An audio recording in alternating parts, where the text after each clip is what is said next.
This is a kitchen table drash on parashat Noach. A couple of weeks ago at my synagogue, we had a lovely concert. It was called Revival.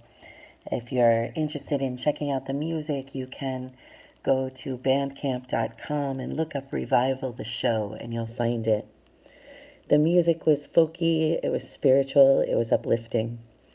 One of the songs that was part of the concert was called The Ark, and it uses the imagery of the flood and the ark that Noah builds in this past week's Torah portion as a metaphor for how we can get through difficult times by joining together. The words of the chorus are, "We can build the ark together. Together we can face the storm. Our hands will be the timber, our hearts the open door. We can build the ark together. Together we can face the storm." This is an important message. We do need to work together to survive difficult times, whether the challenges are at the personal, individual level, the community level, the national level, or the world level. But at the same time, I found the choice of Noah's Ark as the metaphor for this song to be problematic. When we imagine ourselves into that story, the story of Noah's Ark, where are we? We're on the ark, right? We're not watching the ark float away as the waters rise and rise and rise until inevitably we drown, right? We're on the ark. But by its nature, the story of Noah's Ark is an exclusionary story. Even if you accept the premise that multiple pairs of every land creature would fit on the ark, and we do accept that premise because this is a myth and that is how it works, there are millions and millions of creatures and an awful lot of people who are not on that ark. The ark is not designed or intended to save everyone. Explicitly, God has said that humanity has become evil and violent and that everyone will be wiped out, people and creatures alike, except for those few humans and animals on the ark. This is not a story about universalism. It's not a story about all of us being created in God's image. And it's definitely not a cute story about animals. It's a horror story about death and destruction and the survival of only a tiny remnant of life. God created this world and put animals and people in it, so our creation story goes. Not long thereafter, though, everything went terribly wrong. People were violent and evil. God saw no remedy but to start over.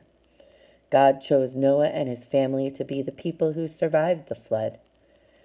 God made sure to save some of every type of creature, and then the flood wiped out everything and everyone else. Now, I believe in a good and just God, so when I read this myth, I don't believe it's showing us a cruel and capricious God.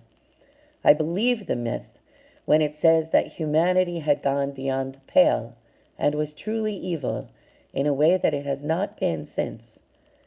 And I remember that because it is a myth, it didn't happen literally this way, but as Karen Alexander phrases it, it happened once in some sense, and in another sense it is happening all the time. After God destroys the world with the flood, God makes a covenant with all living things and promises never again to destroy the world. The rainbow is the sign of the covenant. Do you ever feel like things have gotten so bad that there's no coming back from it? The phrase I've been hearing and reading a lot is, burn it all down.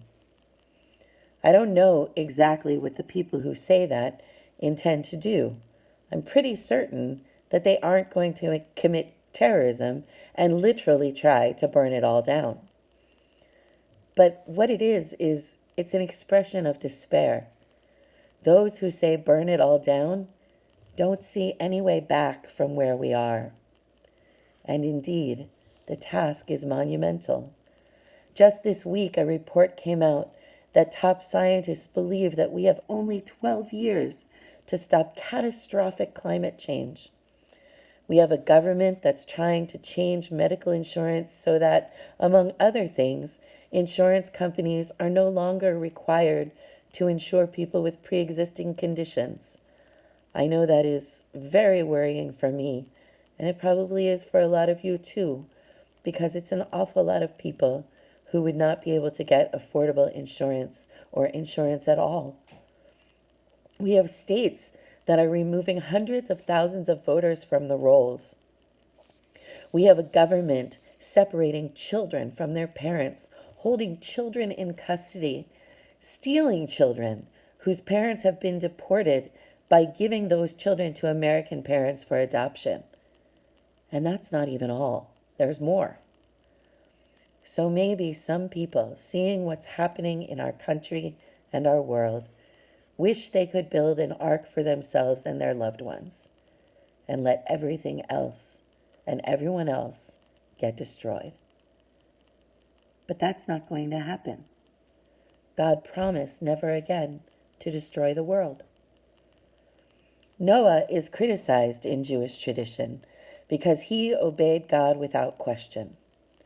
When God told Noah that God was going to destroy everyone and everything in the world except for Noah and his family and the representatives of all the other creatures, well, that was good enough for Noah.